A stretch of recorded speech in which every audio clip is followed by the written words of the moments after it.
Welcome back, everyone, to our final podcast of 2023, RxPerts. I'm Carol Matichka, your host, and I hope you've enjoyed this past year and all the episodes we've been able to provide.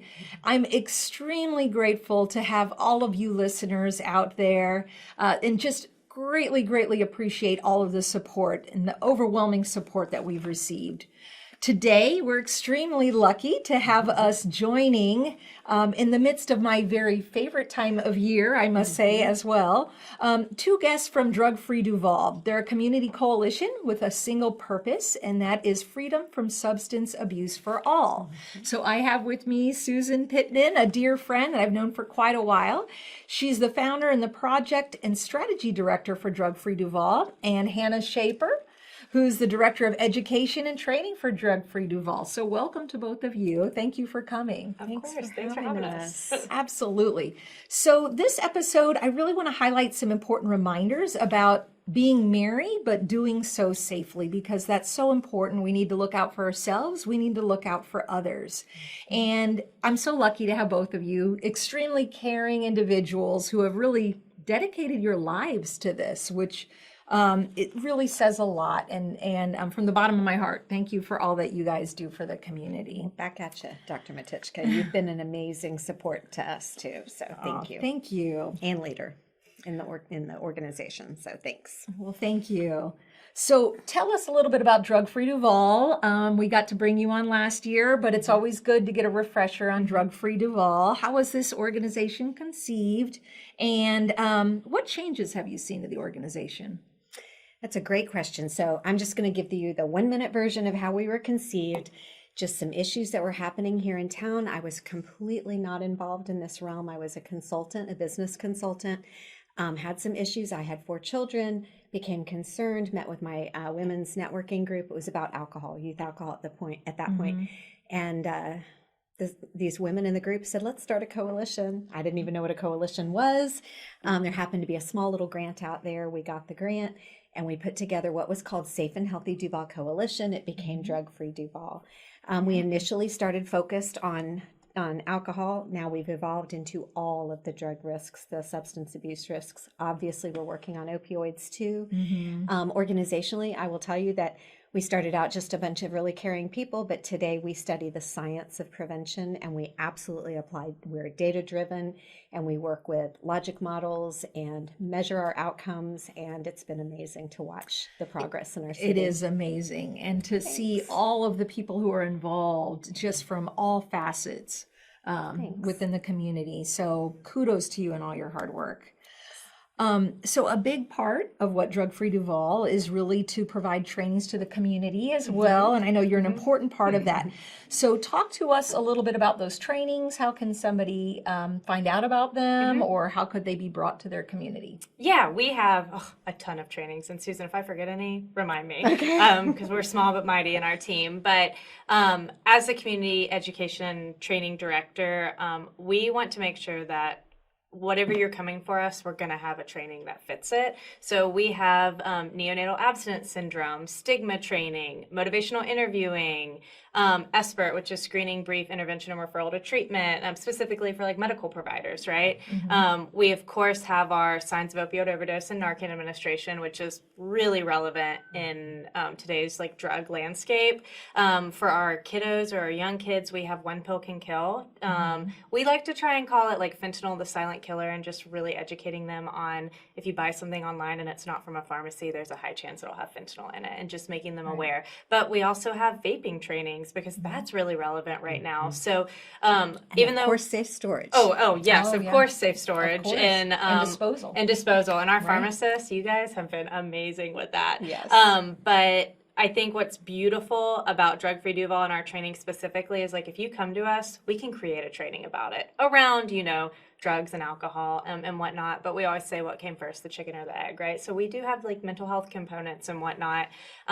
We will come to you, to your organization, day or night. We've been at trainings at 7 a.m. We've been at trainings at 8 o'clock at night. We'll do it. We also have virtual options. And right now specifically, especially in the holiday season, we hold 3 standing Narcan trainings. One at 8 a.m., one at 12 p.m. and then one at 6 p.m. just to give it a wide range of time. that's So great, anyone yeah. who's working can get on, and we do it like What's the charge? $0. It's all free. I think that's what's beautiful. Yeah, it's That's amazing. actually the most beautiful part, especially in the holidays where things are, you know, a little bit more expensive and you're trying to buy gifts and stuff. Right. So any option, all you got to do is reach out to us and we can make it work for the organization. That's absolutely amazing. And, you know, kudos to you guys putting in all that extra work and all hours of the day. That's incredible. And we see a lot of media attention right now in regards to drunk driving and alcohol use for sure during the holidays. So what is Drug Free Duval doing in regards to recommendations for listeners, particularly around that topic?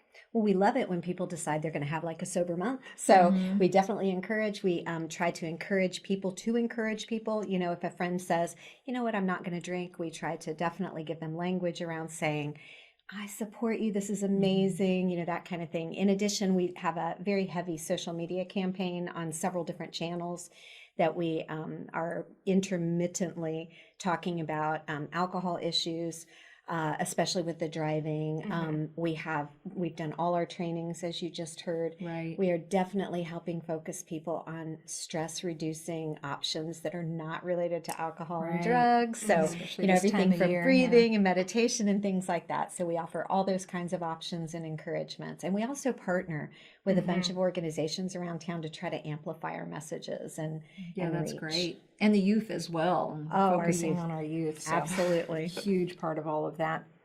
So what are some of the other dangers besides drunk driving at this time of year with alcohol? What do you I think see? Hannah was going to talk to that. So obviously, as you say, like drinking and driving, but over drinking can be a big, huge issue, and a really big risk. Especially we talk to a lot of kids, but honestly, we talk to everyone, and everyone has a little bit of social anxiety.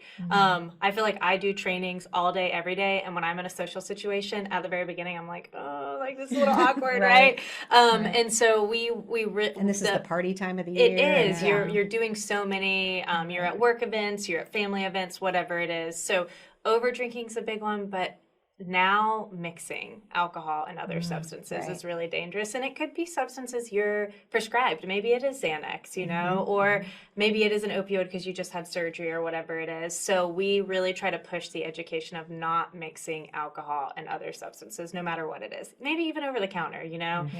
So just being aware of that. That's, I think, a big issue we see around the holidays. Yes, we do. Yeah, I would agree. And another issue that I think about too with alcohol is with those parties, alcohol being left out, and then a child, especially with some of the sugary drinks and some of the truly in a medical emergency if a child gets a hold of that. Yeah. So, Absolutely. Okay. Poison control. yeah, That's right. absolutely. Wait, it's 800-222-1222. Yeah. Call poison control. There you go. Perfect. So I know this time of year is wonderful for many, but for many it's also a time that they really struggle. And we talked a little bit about that, but what's your message at this time of year for those who are struggling? Well, first, there's help and there's support. LSF has a 24/7 line. We have the, what is the new line? The suicide 211. We have so much support and help out there. But we definitely see people who even unintentionally end up self-medicating. And sometimes it's using alcohol, but it's also using a drug that maybe has helped you in the past. It might be overtaking Xanax or mixing it with alcohol, using opioids off-label for emotional pain rather than the physical pain for which you've been prescribed.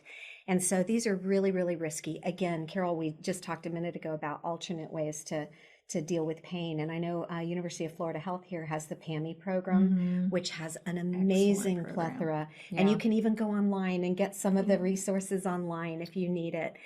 So definitely you can reach out to LSF, you can reach out to 211, you can reach out to PAMI, you can reach out to us, drugfreeduval.org, info@drugfreeduval.org, or Susan or Hannah at drugfreeduval.org.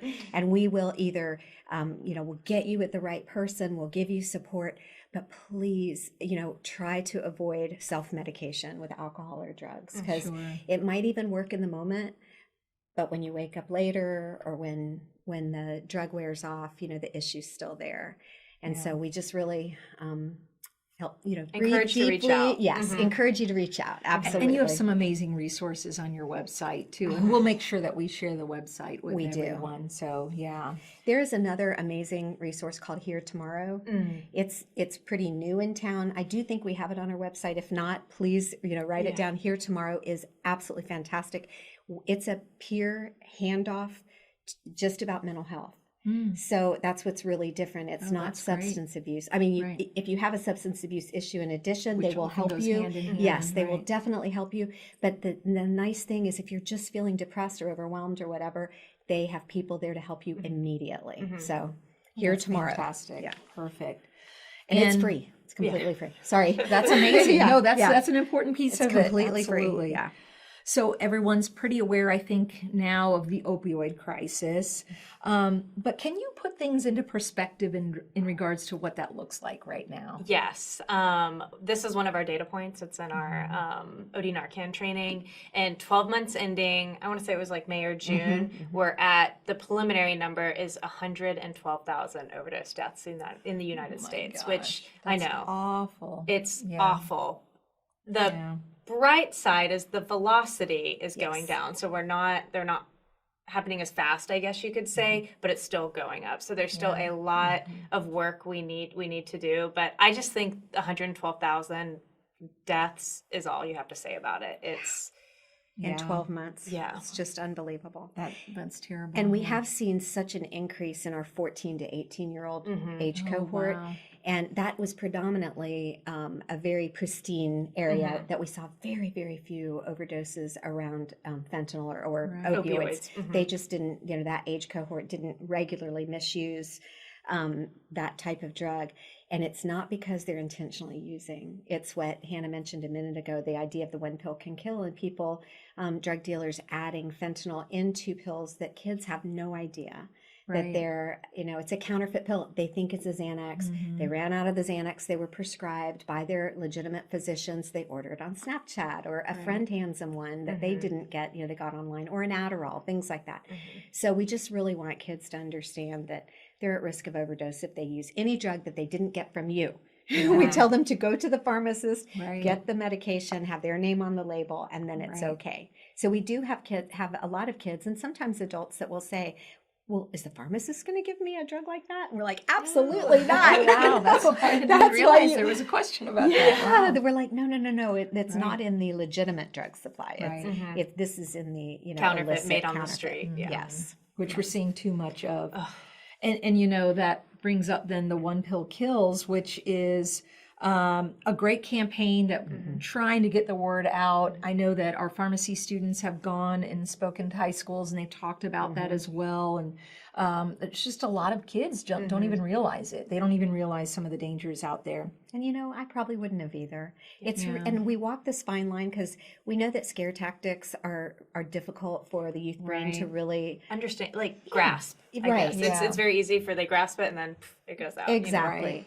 And it's not because they're stupid. It's because the weighing risks and benefits portion of the brain, the frontal lobe, isn't as developed as you know. So we've got to find that balance. But if we're all talking about it without scaring, just saying, hey, this is a risk, and we really want you to be aware of it, and I love you. Be as open and honest with everybody as possible. They just want real information. Everyone does. They want accurate and real timely information. I couldn't agree more. So we now have these additional opioid antagonists on the market. This is something relatively new, and that's great.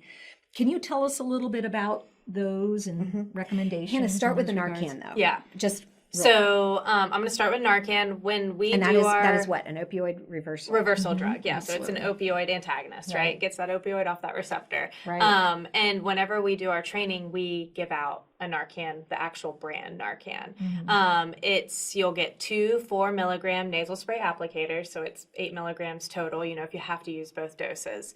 And that's probably the most common brand. And what's kind of new about it is as of September of 2023, it was made over the counter, that brand specifically. I just saw it in my Publix pharmacy. Yep. So it's expensive though, right? It's like $50. That's a lot of money. That's a lot of money at this time of year too, when you're trying to buy gifts for everyone, which is why we love to say, if you join our training, we give it to you for free. It's amazing. 100%. You don't have to pay for the training. You don't have to pay for the product or anything. But there are other products out there as well. You do need a prescription for them because they're not under that over-the-counter standing order, or whatever it's called. Right. Opvi, I think, is one of them, and that's a 5 milligram applicator, so it's a little bit stronger, a little bit more. And then Cloxato is out there. We do have access to Cloxato, but we typically save that for our law enforcement because it's 8 milligrams, so it's just much higher, a higher dosage.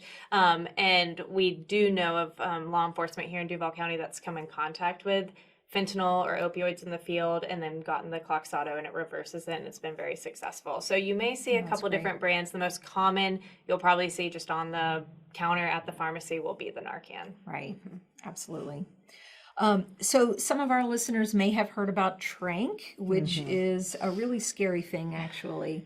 Talk to us a little bit about Tranq and what are some of the effects being seen from that? Well, it's called Tranq because it's an animal tranquilizer. It's the real name, or the clinical name, I guess, is xylazine. And it's very frightening because if a person has taken xylazine, which is most oftenly seen mixed with fentanyl, so this is all illicit. It is only sold. I have a hair. It's only sold for veterinarian purposes. It is not FDA, as you know, for human use at all. But it's mixed because it extends the fentanyl high. Because it's a tranquilizer, it lasts longer. So drug dealers have found that if they mix it with the fentanyl, it lasts longer, and so they can, make their clients happier. The problem is, an overdose looks like an opioid overdose because it's a tranquilizer. You get sleepy, you have depressed respiration, etc. Narcan does not work on it. The antagonists do not work on it. But they might have fentanyl on board too. So our recommendation, the protocol is, if you find somebody who looks like they're in an opioid overdose, please administer the fentanyl, but first call 911. 100%. Yes. Have to call 911. We can't get anybody there to help them until we call 911. Yeah. Yes. And the problem is, even if it helps with the fentanyl portion of their overdose, if Tranq is on board, they may need some more respiratory support. They may not come out of the overdose. So if you've called 911, bravo, they're on the way. You can go ahead and give them the fentanyl. Hopefully it's going to help open the airway a little bit, but in the meantime, 911 or EMS will get there and support that patient. It's very scary. It also has some really bad necrotic effects on skin. It's a really dreadful drug, and we have had more xylazine overdoses in Jacksonville than any other county in Florida, in Duval County. Wow, Than I didn't realize So that. it's here. It is here. It's in the drug supply. So we're just trying to make people aware of it. Yeah, by a factor. I mean, I think our total overdoses in the last 3 years are over 150, and the next closest county is like 70. Wow. So, And I know in some states up north, they're finding 80% of the seized fentanyl, fentanyl, opioids, whatever they think they're getting, has Tranq in it. Yes. So Yes, it does. it's definitely everywhere. yeah, and we don't have it that bad yet, and we don't want it to be that bad. So we want the word out, Definitely not. and Right. just help your friends and family members. And please administer the Narcan. If we can Right. call 911 first. Take our training. Actually, just take our training and you'll learn it all. Get all of it. That's right. So, we don't always talk a lot about marijuana. We kind of focus a lot on opioids, but I know that Drug Free Duval has really been monitoring marijuana use. And so can you talk about some of the trends you're seeing in our youth and marijuana usage? Yeah, we mentioned vapes earlier, and marijuana has been in vapes for a while. And a couple years ago, we had all those really terrible outcomes from vaping marijuana, especially like the black market vapes. Right. Yeah. But we're definitely seeing an increase, and with the legalization, recreational legalization on the horizon, we do intend or expect it to get higher. I think what's really scary around the vapes is this is not widespread, but there's been a few cases of kids thinking they're getting marijuana vapes and they've had fentanyl in it, and they're black market. They're not what you get from a gas station or from like an authorized seller or anything. So what do you think about that, Susan? Our numbers in marijuana are just different. A lot of kids are vaping marijuana now, and the jury's out in terms of research and data, what that's actually doing to both their lungs, the brain development, the whole respiratory system, because the heating of the product in a different way is, nobody knows what's going to happen. In addition, with marijuana, we do have an issue in our state. 17 states have banned Delta 8. Florida has not. Now, we did make it supposedly illegal for under age 21, but we just went out on a random little buy and found so many products readily available. They're not marked well. They have all kinds of varying rates of THC in them. They're marketed like Doritos. Yes. Like what Skittles, and it'll have a little tiny Delta 8 thing that you just wouldn't see.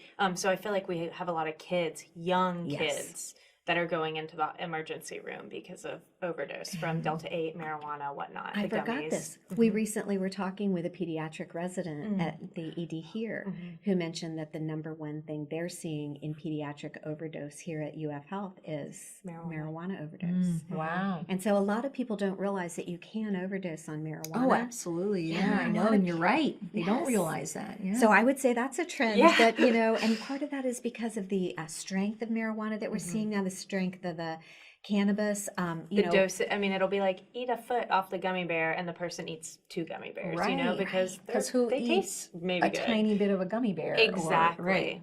Or the chocolate bars. Who's going to eat a tiny square? Exactly. And we are seeing some issues. We recently had a mom tell us that she sends her 8-year-old to school every day with a gummy to be given at lunch, a THC gummy to be given at lunch to help her child's anxiety. And the reason we got involved is because the school said, what do we do? And these are the kinds of issues that are now popping up because it is federally illegal. It is not allowed to be at school. But you've got a mom who sees that this seems to be helping her child. And we just have to educate. I think, we have to educate. With the mom, we're like, know the brain and no judgment, just information and education. And I think that's key, is being as non-judgmental as possible. Absolutely. Just really, we're here to provide information. We just want to keep our community safe, and that's really the bottom line with everything. So absolutely. 8 years old. Okay. Wow. Yeah, I know. So are there any other trends that you're seeing in regards to misused substances, maybe that we haven't talked about? Well, as we mentioned with the vapes, and there's other things being added to the vapes. Yes, methamphetamine, just other stimulants, I would say. Then our psychedelics, we're seeing a rise and kratom. Kratom is crazy. Absolutely. Tampa has been running a series on kratom, and I did not even realize how many overdoses were attributable to kratom here in the state of Florida.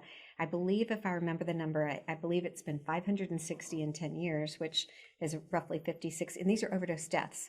And of those, 48 of them only had kratom on board, no other drug, because the kratom industry tries to say, well, the person was using other drugs, it wasn't really the kratom. Right. And so again, this is an unregulated, you guys don't deal in it, right? No. So, somebody is sitting somewhere, maybe they have some sophistication in a nice lab, but it could be like the shed in the backyard, right? And they're creating a product. Yes, absolutely. Yes, and so kratom, I think, is really something that we have a rising concern over. We've heard a little bit of the Zaza Red, which is like the gas station heroin. Again, you can go and buy it at a gas station, but it's. So there's just a lot. I think it's a lot that you can just go get, which is a little scary because for the longest time it was always like the illicit, the methamphetamine on the street. But now it's like I can go to the little Circle K near my house and walk in, and you can buy a Delta 8 vape there or whatever it is. Or order on Instagram, like you said, or wherever. Like it's crazy now. It's very, very different. Yes, and again, the kids. Thinking they are getting a legitimate medication online. Right. That's really, really our heart to make sure that, that parents and other kids, help your friends. If you see a friend doing that, say, no way, man. I love you enough to step in and say no. Because that's a big trend, as you know. Absolutely. So I just really appreciate both of you coming on today. This is amazing. Is there anything you want to leave our audience with during this holiday season? Yes. I mean, I think the best part is we are coming together as a community, and so many organizations, they care. We've got employers now who are starting to say, you know, for a long time, they're like, not my business. Now they're starting to say, how can we create safe and healthy cultures in our businesses? You know, how can we equip our employees with some more information and tools, et cetera? We're seeing stigma decrease some. And so, you know, let's just look at 24 and say, let's all be healthy together. We can change this culture. Let's stand for health and good choices and things that give us all opportunity. I mean, my heart is that we figure out the root causes of why we need to use illicit drugs. And let's deal with those things. Yeah. You know? Absolutely. And I think at the heart can. of it. Yes, Right. and I think That's we really- can. That's the thing. And look, we have amazing people like Hannah. She's the next generation, maybe two. You know, so I think we're really we have this great group of kids that has really engaged, and you know, and really, Carol, Dr. Matichka, you have been an amazing partner with us for years, and you know, your leadership. I'm just so appreciative of you guys being there in the community and really doing what you do. And you It's have amazing. fought hard to make sure your students are equipped with drug of abuse education, and you know, you have been a real leader in this. I don't think our community knows what a leader you've been. Thank you. I'm serious. So we really, really appreciate you too. And together we can do this. We can do Absolutely. it. And we It are takes all of us. We Yeah, are. that's We're what hitting the it ground really does. running in 2024. And we want Indeed. everyone to join with us. I mean, like I said, we'll do anything for our community just to help them make Absolutely. healthy choices. Yeah. Well, that's wonderful. about it. Yeah. Well, thank you both so much for coming on. And to all of you, happy holidays. Please stay safe. And Merry Christmas, happy holidays, and Happy New Year. The holiday season brings a lot of joy and excitement for many people. However, it's also important to recognize that there are still dangers during this season, and to know that there are those that struggle during the holidays with depression and substance use disorder. So the holiday season can exacerbate use of substances for some if they feel isolated or lonely, and it really exaggerates all of that during this special time of year, especially when they see others who are celebrating with friends and family. So this is really a good time for us to consider the very many blessings that we have and share our fortune with others, whether it be with donations or charitable offerings, or just by finding ways to spend time with those who are lonely. If COVID taught us anything, it's that we need each other, and it's amazing what a visit can do to brighten a person's spirit. For others, substance use may increase as they spend time with friends and family, as alcohol and other substances are shared at parties and gatherings. And this could be a particularly challenging time for those with alcohol use disorder in particular. So remember to be cognizant of those who don't wish to participate in a shared drink, as we may not know or understand the struggles that they may be facing as an individual. You can provide support by accepting someone's decision not to have that toast with you at midnight, or to provide sparkling apple juice for those maybe who prefer it. It's also recommended to keep naloxone or some other opioid antagonist with you, if at all possible, just so we can continue to see the number of overdoses decrease in our community. We know that over 110,000 people died in the U.S. last year from overdoses alone. Synthetic opioids are really the biggest cause for these very staggering numbers. Fentanyl can be found in nearly every pill that's purchased from illicit sources, and this has prompted that One Pill Kill campaign that's out there by the Florida Attorney General. This is to really help adolescents and adults experimenting to know that even one time there's a risk of dying, and it's happening at an alarming rate. With the addition of Tranq being found in so many substances as well, overdose rates continue to increase, with our opioid antagonists not always working as well as they should. So the holidays also can create extra work and stress for people. This particularly adds stress for our healthcare workers, including pharmacists, because of increased workloads due to patients needing prescriptions filled, their trips, people visiting them here at this time of year. And with that increased number of patients who require vaccines as well, and of course we know how important that is as everyone gets together and spends time with loved ones. On top of that, we're seeing additional illnesses amongst coworkers and family members. And really, this is such an important time now to understand those particular pressures and stresses that are going on. So during this important time, please find some time to take care of yourselves and also to look out for colleagues, because we can only take care of our patients if we take care of ourselves. Remember that PRN, which is Professional Resource Network, is available as a resource for all healthcare professionals if you're struggling, and they provide confidential referrals to practitioners who have or may have a potentially impairing health condition. So please keep all of this in mind as we're going forward. It's just so very important. Information on Florida's PRN services can be found at flprn.org, and we'll make sure that we have those in our show notes. So we should, of course, also be cognizant about the increased risks of driving during this time of year. It's such a happy time of year, so many celebrations during the holidays, but we have to consider that at those gatherings, we can have disastrous events happen for children, particularly those that get a hold of alcohol, with the accidental alcohol poisonings really increasing during this time of year. So it's important that substances of any kind be kept out of the reach from small children, and that all alcoholic beverages are cleaned up before the end of the evening. It's not uncommon for children to ingest a sugary drink that's left over from a party the evening before, and symptoms in children might look like they're intoxicated. You might see some confusion and drowsiness, but alcohol actually in small children can cause some very severe hypoglycemia, which mimics intoxication. And this is when it's really important to get somebody help as quickly as possible. Get them that emergency care if they show any type of signs that appear to be intoxication. I really want everyone to have a very safe and joyous holiday season. So please take care of yourselves, take care of each other, and I know that we all look forward to everything that 2024 has to offer our great profession. Happy holidays to everyone, Merry Christmas, and Happy New Year.